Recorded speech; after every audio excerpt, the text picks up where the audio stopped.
आवाज़ की दुनिया के दोस्तों, कविता अच्छा लगे सब्सक्राइब करें, शेयर करें, कमेंट्स करें, लाइक करें। आपसे मेरी विनम्र गुजारिश है, हमारा निवेदन है। सज्जनों, एकाग्रता और वेदांत। हरे हरे। जो लोग वेदांत के मार्ग पर जाते हैं उनको कभी कभी ऐसी धारणा हो जाता है कि जब सब एक ही है, सब परमात्मा ही है, ब्रह्म ही है, तो फिर ध्यान क्या करना, त्राटक क्या करना, एकाग्रता क्या करना, फिर मन में जैसे आए वैसे खाए पिए, जैसा मन में आए वैसा करें। नहीं, ऐसे लोगों से विनती है कि पहले एकाग्र हो जाओ, फिर तत्व का साक्षात्कार करो। तत्व चिंतन करते वक्त भी एकाग्रता होगी तो तत्व चिंतन सफल होगा, अन्यथा तो तत्व की खाली सूचनाएं होंगी, तत्व का आनंद नहीं आएगा। एकाग्रता में त्राटक आत्मविचार, एकांत और शुद्ध आहार मदद देता है। साधु संगति मदद देती है। एकाग्र होने के लिए मन इंद्रियों को संयत करने के लिए जो उपाय करने पड़े वे अवश्य करने चाहिए। बुद्धि का प्रसाद तभी मिलता है जब आदमी एकाग्र होता है। परमात्मा प्रसाद का अनुभव तभी होता है जब आदमी एकाग्र होता है।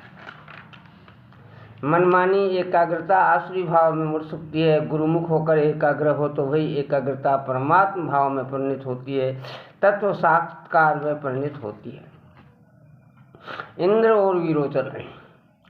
एक बार देवराज इंद्र ने सोचा सुना है कि आत्मज्ञान से बढ़कर और कोई ज्ञान नहीं। जब तक आत्म साक्षात्कार नहीं किया तब तक असुरों के दुख से बच नहीं सकते। आत्मलभातम पर लाभन विद्यते। ये लाभ प्राप्त करने के बाद हम चैन से जी सकते हैं। लोग हमें कहते हैं कि देवता और इंद्रदेव, लेकिन हमारे पीछे लगे हुए असुर हमारे लिए बेचैनी पैदा कर रहे हैं। हम उनका कुछ नहीं करते फिर वे भी हमें सताते हैं। हम आत्मज्ञान प्राप्त करके ऐसी ऊंचाई पर पहुंच जाएंगे जहां असुरों की पहुंच न हो। हमने सुना है कि जिसने आत्मज्ञान पाया वे एक साथ ही ब्रह्मा विष्णु महेश के पद का भोग सकता है। ब्रह्मा विष्णु महेश के पद का भोग सकता है। उस पर जन्म मृत्यु जरा व्याधि का प्रभाव नहीं पड़ता है। वह अनंत ब्रह्मांडों में व्यापक हो जाता है। आत्मज्ञान के आगे दैत्यों का भी प्रभाव नहीं, किसी पद का भी प्रभाव नहीं है। ऐसा परम आत्मधन हम पाएंगे।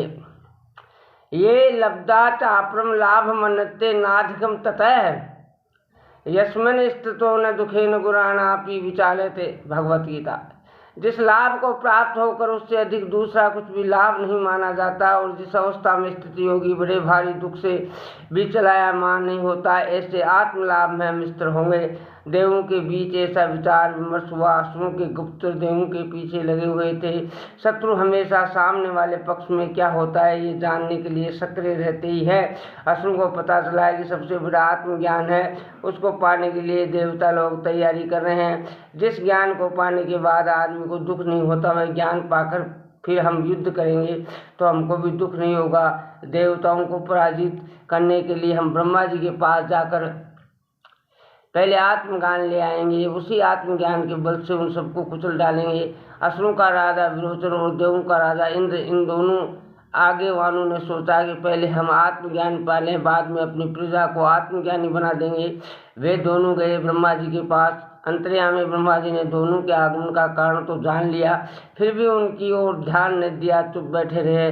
दोनों ने आकर प्रणाम किया और बोले, ब्रह्मांड, हम शिष्य भाव से आपको प्रणाम करते हैं। आपकी शरण आए हैं, हमें स्वीकार करेंगे।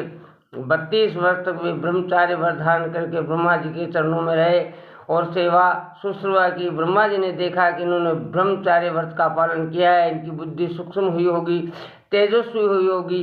अब इनको थोड़ा सा उपदेश दूंगा तो वे ज्ञान को उपलब्ध हो जाएंगे। जिनकी बुद्धि विश्व में भटकती है उनको बार बार उपदेश की जरूरत पड़ती है। जिनकी बुद्धि सूक्ष्म है उनको थोड़ा सा उपदेश भी प्राप्त हो जाता है। ज्ञान होने के बाद ही सहज स्वभाव वेदांत श्रवण करते रहे, ये अलग बात है। ज्ञान जल्दी इसलिए नहीं होता कि एकाग्रता नहीं है, बुद्धि सूक्ष्म नहीं है, इसलिए सूक्ष्म नहीं होती कि बुद्धि में संसार का राग द्वेष भरा है। इससे बुद्धि मलिन हो जाती है, अपवित्र हो जाती है। मित्रों, आवाज़ की दुनिया के दोस्तों, इसलिए पठन पाठन बहुत ज़रूरी है। ब्रह्मा जी ने दोनों को बुलाया, तुम लोग किस लिए आए हो? ब्रह्मांड, हम आत्मज्ञान पाने के लिए आए हैं, जिससे भटकने कोई चीज़ नहीं है।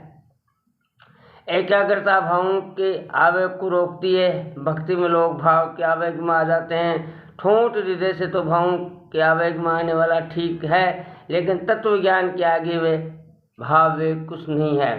जिन पर गुरु कृपा बसती है, कुंडली जागृत होती है और कीर्तन में झूमते हैं, उनमें अगर समझ नहीं है, एकाग्रता नहीं है, तो जो आध्यात्म का रंग लगा है वह जहाँ कहीं प्रदर्शन करके ख़त्म भी कर देते हैं।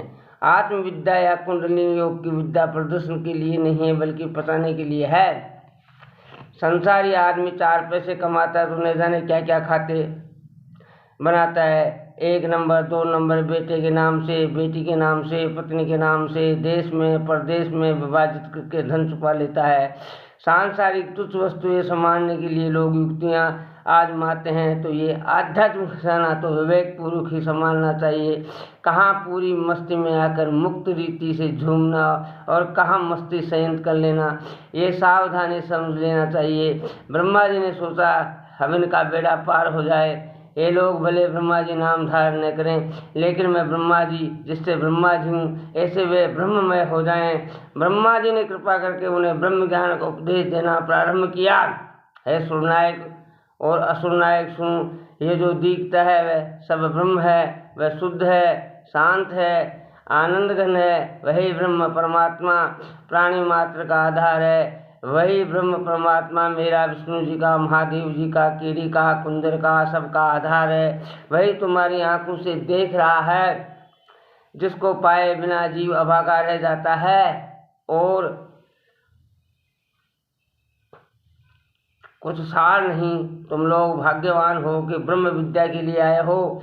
ब्रह्म विद्या सुनने की भी पात्रता चाहिए। 32 वर्ष तक ब्रह्मचार्य व्रत का पालन करते हुए यहाँ रहे हो, मालूम होता है तुमको ब्रह्म विद्या के मूल्य का पता है। लेकिन बुद्धि में अगर कलमश है, बुद्धि में अगर द्वेष और शत्रुता छुपी है, तो वह ब्रह्म विद्या पाने में रुकावट हो जाएगी। यहाँ आते समय रास्ते में दोनों परस्पर मिले हो, लेकिन एक सुर एक असुर, ऐसे शत्रुता की गांठ तुम्हारी बुद्धि में है। वह गांठ बुद्धि के चमत्कार को प्रकट करने नहीं देगी, अतः शत्रुता की गांठ को भरने मत दो।